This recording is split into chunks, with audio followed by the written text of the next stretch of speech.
اعوذ باللہ من الشیطان الرجیم بسم اللہ الرحمن الرحیم فیقال لمخترع هذا القول الذي وصفنا مقالته او للذاب عنه قد اعطيت في جملة قولك ان خبر الواحد الثقة عن الواحد الثقة حجة يلزم به العمل ثم ادخلت فيه الشرط بعد فقلت حتى نعلم انهما قد كانا التقيا مرة فصعد وسمع منه شيئا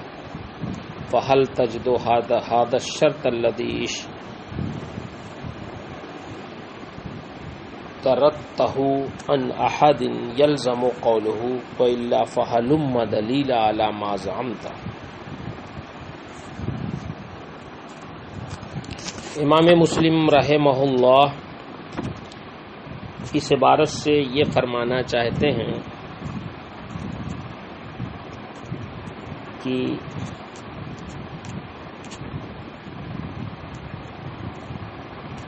خبر واحد پر عمل واجب ہوتا ہے اور خبر واحد پر احکام شرعیہ کا دار و مدار ہوتا ہے. لیکن تھوڑا سا یہاں یہ جاننا ضروری ہے کہ ہمارے احناف کے نزدیک خبر واحد کا اطلاق غریب اور عزیز پر کیا جاتا ہے، لیکن شوافع خبر مشہور کو بھی خبر واحد کہتے ہیں. احناف کے نزدیک سند کے اعتبار سے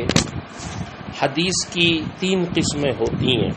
خبر واحد، خبر مشہور، خبر متواتر. اور شوافع کے نزدیک صرف 2 ہوتی ہیں: خبر واحد، خبر متواتر. شوافع کے نزدیک خبر مشہور بھی خبر واحد ہی میں آتی ہے. خبر واحد کی اصطلاحی تعریف یہ ہے کہ جس میں تواتر کی شرطیں جمع نہ ہوں. اس کا حکم یہی ہے کہ خبر واحد کے راوی اگر ثقہ ہوں تو وہ مقبول ہے اور اس پر عمل واجب ہے. یہی جمہور اہل اسلام مثلا صحابہ، تابعین، محدثین، فقہاء، علماء کا مذہب ہے. بعض محدثین کا موقف یہ ہے کہ خبر واحد خبر متواتر کی طرح عمل اور علم دونوں کی موجب ہے. یعنی خبر واحد علم یقینی کا بھی فائدہ دیتی ہے اور عمل کا بھی فائدہ دیتی ہے. بعض کا قول یہ ہے کہ بخاری اور مسلم کی جو احاد حدیثیں ہیں علم و عمل دونوں کی موجب ہیں، اور باقی ان دونوں کتابوں کے علاوہ جو کتابیں ہیں حدیث کی، ان کی خبر واحد صرف عمل کی موجب ہیں، علم کی نہیں، یعنی یقین کی نہیں. امام نووی رحمہ اللہ نے اس موقع پر یہ ارشاد فرمایا ہے کہ یہ سب ضعیف اقوال ہیں. صحیح قول یہ ہے کہ خبر واحد پر عمل واجب ہے اور اس سے علم یقینی حاصل نہیں ہوتا، اس سے ظن کا فائدہ ہوتا ہے. کیوں ظن کا فائدہ ہوتا، علم یقینی حاصل نہیں ہوتا؟ اس کی وجہ یہ لکھتے ہیں کہ اس کے راوی کے ہر دور میں ایک یا کسی دور میں 1-2 ہونے کی بنیاد پر ان سے غفلت یا سہو ہونے کا اندیشہ ہوتا ہے.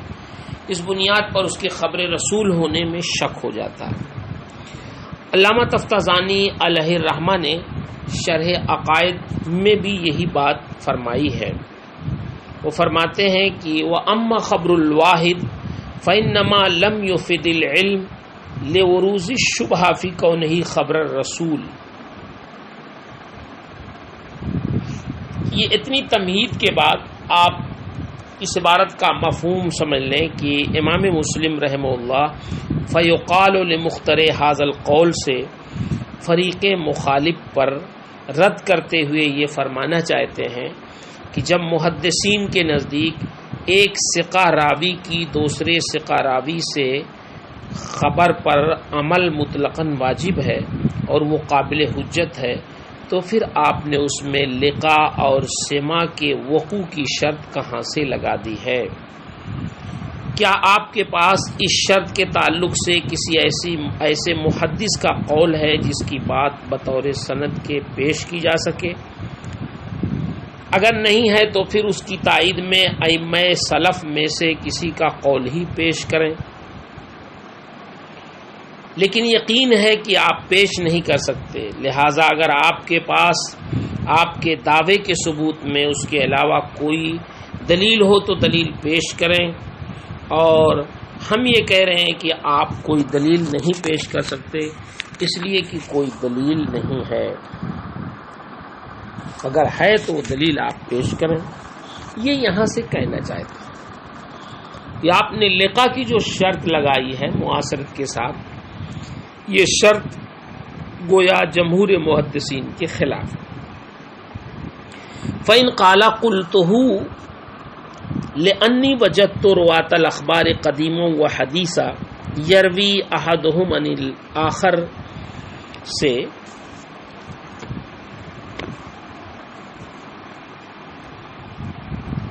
ان کے امام مسلم کے بقول جو فریق مخالف اپنے دعوے کو ثابت کرنے کے لیے استدلال کیا ہے، اس کی وضاحت انہوں نے کی ہے۔ لیکن ایک چیز اس میں یہ بھی جان لیں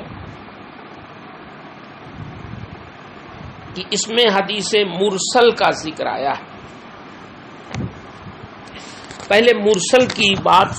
سن لیں، پھر اس کے بعد اس کو آپ سماعت فرمائیں گے اس عبارت کا مطلب۔ حدیث مرسل اس حدیث کو کہتے ہیں جس کی اسناد میں اتصال نہ ہو، یعنی درمیان سے کوئی راوی چھوٹ گیا ہو، مثلا تابعی جس نے نبی کریم صلی اللہ علیہ وسلم سے ملاقات نہ کی ہو، وہ کہے قال رسول اللہ صلی اللہ علیہ وسلم قضا، اس کا مطلب یہ ہے کہ تابعی اور سرکار کے درمیان کوئی صحابی حذف ہیں۔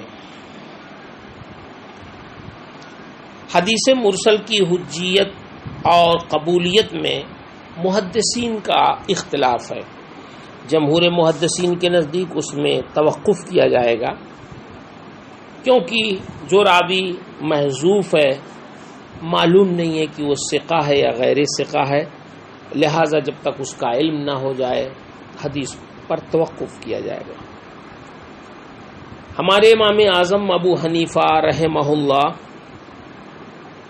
امام مالک رحمہ اللہ کے نزدیک حدیث مرسل مطلقاً حجت ہے۔ امام شافعی رحمۃ اللہ علیہ اس وقت مقبول مانتے ہیں جب کسی دوسری مرسل یا مسند حدیث سے اس کی تائید ہو جائے۔ اس کی کچھ باتیں آپ نے ابھی پڑھ بھی لی ہیں پہلے۔ اب آپ سماعت فرمائے جو کہنا چاہتے ہیں فَإِنْ قَالَ قُلْتُهُ سے، کہ جن لوگوں نے اتصال سند کے لیے لقاء اور سماع کے وقوع کی شرط لگائی ہے، وہ اگر یہ دلیل دیں، وہ یہ کہیں کہ متقدمین و متاخرین راویان حدیث ایک دوسرے سے حدیث کی روایت کرتے ہیں،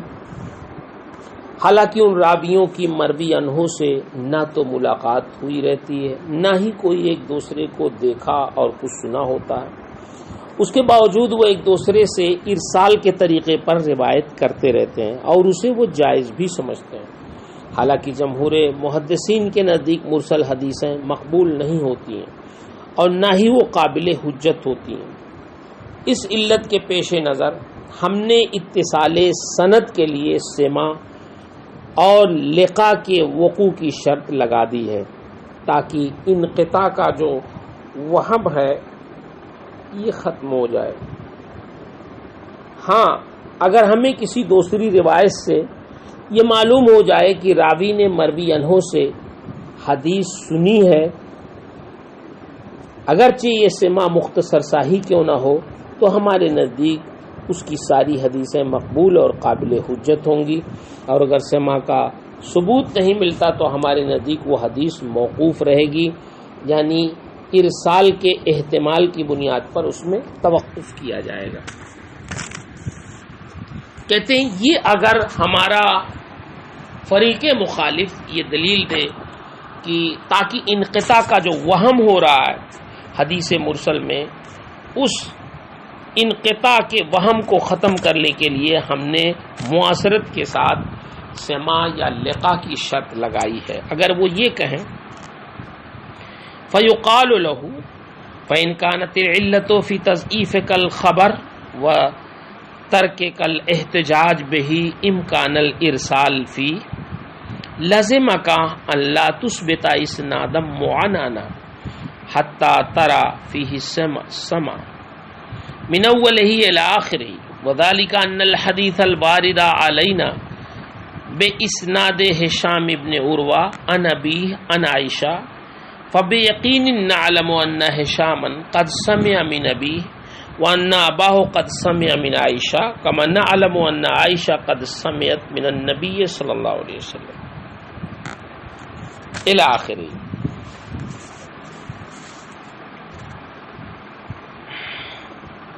اس عبارت سے امام مسلم نے فریق مخالف کے استدلال کا جواب دیا ہے۔ جواب کا ماحصل یہ ہے کہ ارسال کا احتمال اگر حدیث کے صحیح اور حجت نہ ہونے کی علت ہے اور اس کے لیے کافی ہے، تو یہ علت اس صورت میں بھی موجود ہے جب راوی کی مروی عنہ سے ملاقات ثابت ہو جائے، کیونکہ ملاقات اتصال کو مستلزم نہیں ہے، یعنی ملاقات سے لازم نہیں آتا کہ راوی نے مروی عنہ کی جملہ مرویات کو بذات خود اس سے سنی ہے۔ اس لیے یہ ممکن ہے کہ راوی نے کچھ حدیثیں خود اس مروی عنہ سے سنی ہوں اور کچھ حدیثیں واسطے سے سنی ہوں، لیکن بوقت روایت اس نے واسطہ ترک کر دیا ہو، لہذا ملاقات کے وقوع کا علم ارسال کے احتمال کو دور کرنے کے لیے کافی نہیں ہوگا، بلکہ اس کے لیے سماعت کی تصریح ضروری ہوگی۔ پھر اس طرح کی شرط لگانے سے کیا فائدہ ہوا؟ بلکہ شرط کا نقصان یہ ہوا کہ ہزار کی تعداد میں ان سے جو احادیث مروی ہیں اور متصل ہیں وہ سب روایتیں ضائع ہو جائیں گی۔ لیکن فریق مخالف کی طرف سے امام مسلم کے اس جواب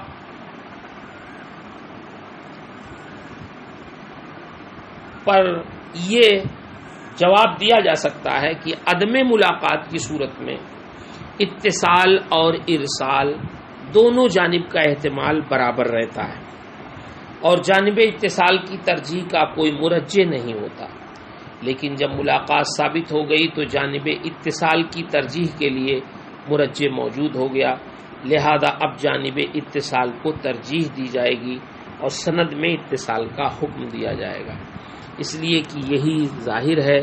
اور ظن غالب بھی اسی کا ہے، کیونکہ راوی مدلس نہیں ہے۔ جب راوی مدلس نہیں ہے تو اس کا مطلب یہ ہے کہ اس نے اس سے سنا ہے اور اس کی ملاقات ہے۔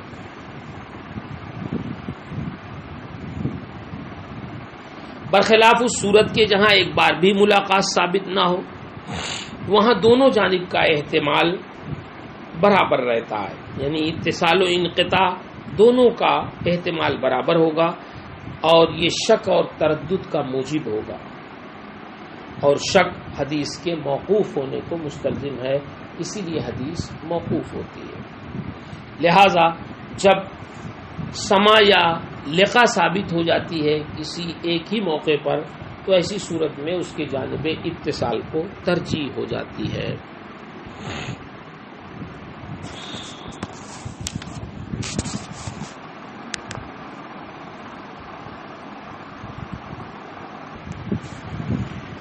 امام مسلم رحمہ اللہ اپنے فریق مخالف کی دلیل کا رد کرتے ہوئے جو یہ دعویٰ کیا انہوں نے کہ ملاقات سما کو مستلزم نہیں ہے، اس کو قوت دینے کے لیے، یعنی جب یہ آپ نے فرمایا کہ ایسا ممکن ہے کہ ملاقات ہو بھی لیکن سما نہ ہو، اور ارسال کا احتمال یہاں بھی ہوتا ہے ملاقات کے باوجود بھی، اپنے اس موقف کو قوت بخشنے کے لیے انہوں نے 4 روایتوں سے سند منع پیش کیا۔ فرماتے ہو ما قلنا من هذا موجود فی الحدیث مستفید من فعل ثقات المحدثین،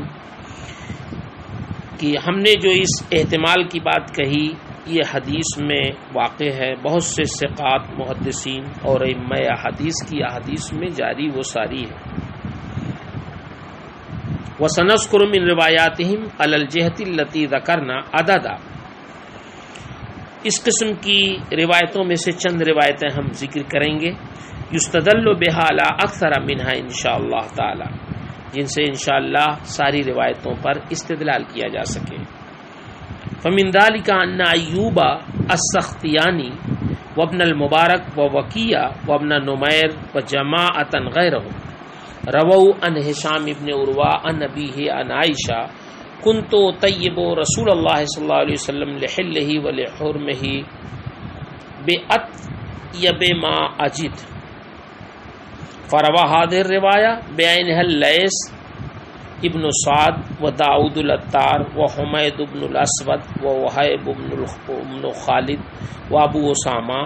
عن ہشام قال اخبرنی عثمان بن عروہ عن عائشہ عن النبی صلی اللہ علیہ وسلم۔ ایک روایت وہ پیش کرتے ہیں کہ حضرت ایوب سختیانی، حضرت عبداللہ بن مبارک، وقی جراح اور ابن نمیر، ان کے علاوہ ایک جماعت نے ہشام بن عروہ سے روایت کی ہے، اور ہشام نے اپنے والد عروہ سے اور عروہ نے ام المومنین حضرت عائشہ صدیقہ رضی اللہ تعالی عنہا سے روایت کی ہے۔ ام المومنین فرماتی ہیں کہ میں نبی کریم صلی اللہ علیہ وسلم کو ان کے احرام کھولتے اور باندھتے وقت میرے پاس جو سب سے عمدہ خوشبو ہوتی وہ لگاتی تھی۔ یہ حدیث کا متن ہوا۔ سند کیا ہے؟ ایک سند اس کی ہے ان ہشام بن عروہ ان ابی ہے اے ان عروہ ان عائشہ رضی اللہ تعالی عنہ۔ اسی حدیث کو حضرت لیث بن سعد، حضرت داؤد عطار، حمید بن اسود وغیرہ نے حضرت ہشام سے جب روایت کیا تو اس طرح روایت کیا، قال اخبرنی عثمان بن عروہ ان عائشہ ان النبی صلی اللہ علیہ وسلم، کہ مجھے عثمان بن عروہ نے خبر دی، عثمان بن عروہ نے عروہ سے روایت کی اور عروہ نے حضرت عائشہ صدیقہ سے روایت کی، حضرت عائشہ صدیقہ نے نبی کریم صلی اللہ علیہ وسلم سے روایت کی۔ اس میں آپ غور کریں گے کہ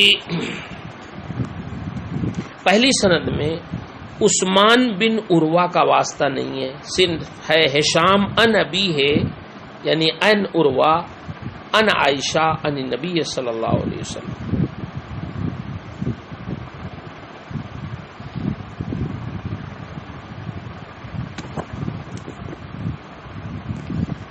حالانکہ پہلی سند سے روایت کرنے والے حضرت ایوب سختیانی جیسے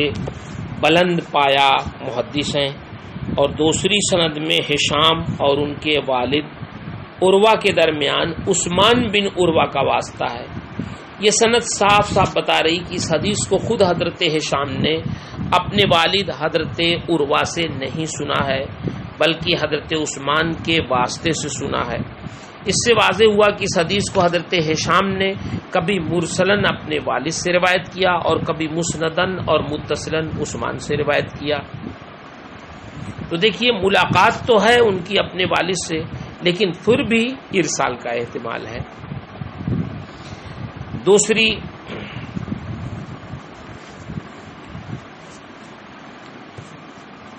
روایت وَرَوَى هِشَامٌ عَنْ أَبِيهِ عَنْ عَائِشَةَ كَانَ النَّبِيُّ صلی اللہ علیہ وسلم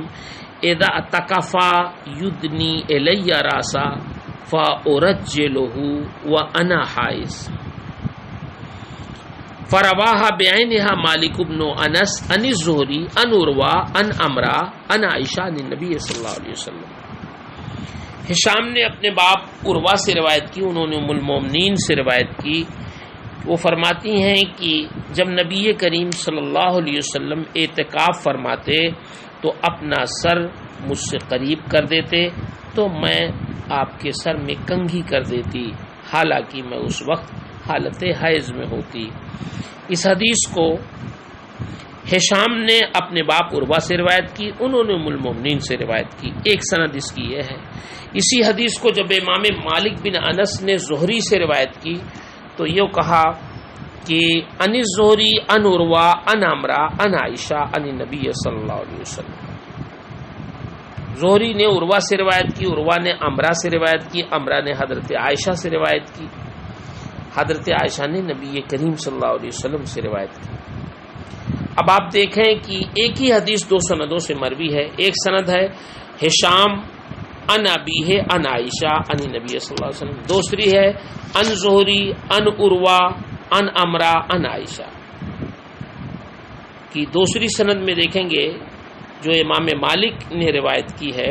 اس میں حضرت عروہ اور حضرت عائشہ کے بیچ میں حضرت عمرہ کا واسطہ ہے، جبکہ پہلی سند میں یہ واسطہ نہیں ہے.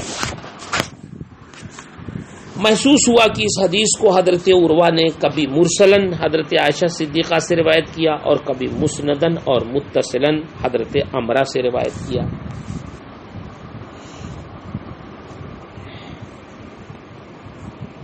تیسری روایت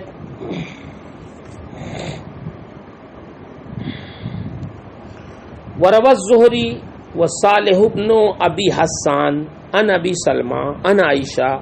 کان النبی صلی اللہ علیہ وسلم یقبل وهو صائم فقال یحیی بن ابی کثیر فی هذا الخبر فی القبلہ اخبرنی ابو سلمہ ان عمر بن عبد العزیز اخبرہ ان عروہ اخبرہ ان عائشہ اخبرته ان النبی صلی اللہ علیہ وسلم کان یقبلها وهو صائم. زہری اور صالح بن ابی حسان نے ابو سلمہ سے روایت کیا ہے، انہوں نے حضرت عائشہ سے، آپ فرماتی ہیں کہ سرکار بوسہ لیتے تھے حالانکہ آپ روزہ دار ہوتے تھے. یحییٰ ابن کثیر نے بوسے کی اسی حدیث کو اس طرح روایت کیا کہ مجھے ابو سلمہ بن عبد الرحمن نے خبر دی، انہیں عمر بن عبد العزیز نے خبر دی، انہیں عروہ نے خبر دی اور ان کو حضرت عائشہ نے خبر دی کہ سرکار صلی اللہ علیہ وسلم ان کا بوسہ لیتے تھے حالانکہ آپ روزہ دار ہوتے تھے. اس حدیث میں آپ دیکھیں گے کہ امام مسلم نے تیسری مثال دی ہے. یہاں بھی ایک ہی حدیث دو سندوں سے روایت کی گئی ہے. زہری صالح بن ابی حسان ان ابی سلمہ ان عائشہ. دوسری سند ہے یحییٰ ابن کثیر اخبرنی ابو سلمہ بن عبد الرحمن اخبرہ عمر بن عبد العزیز اخبرہ عروہ ان عائشہ اخبرنا. آپ دوسری سند میں غور کریں گے تو آپ کو صاف نظر آئے گا کہ دوسری سند میں یحییٰ بن کثیر نے ابو سلمہ سے روایت کی اور حضرت ابو سلمہ اور عائشہ کے درمیان دو واسطے نقل کیے، عمر بن عبد العزیز اور عروہ کا، جبکہ پہلی سند میں ابو سلمہ نے بذات خود اس حدیث کی روایت حضرت عائشہ سے کی ہے کہ ان ابی سلمہ ان عائشہ، اور دوسرے میں ہے اخبرنی ابو سلمہ اخبرہ عمر بن عبد العزیز اخبرہ عروہ ان عائشہ. اس سے پتہ چلا کہ ابو سلمہ نے اس حدیث کی روایت مرسلن اور مسندن دونوں طرح سے کی ہے۔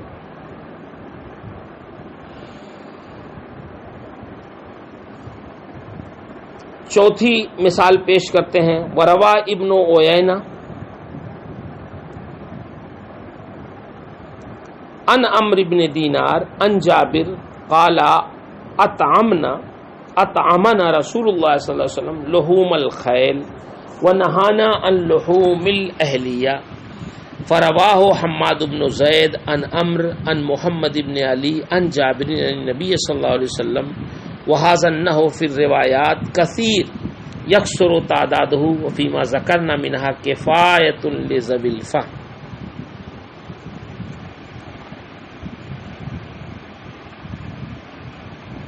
یہ حدیث آپ دیکھیں کہ دو سندوں سے مروی ہے۔ پہلی سند ہے روا ابن عیینہ ان عمرو بن دینار ان جابر قال اطعمنا رسول اللہ صلی اللہ علیہ وسلم، اور دوسری سند میں ہے کہ حماد بن زید ان عمرو ان محمد بن علی ان جابر۔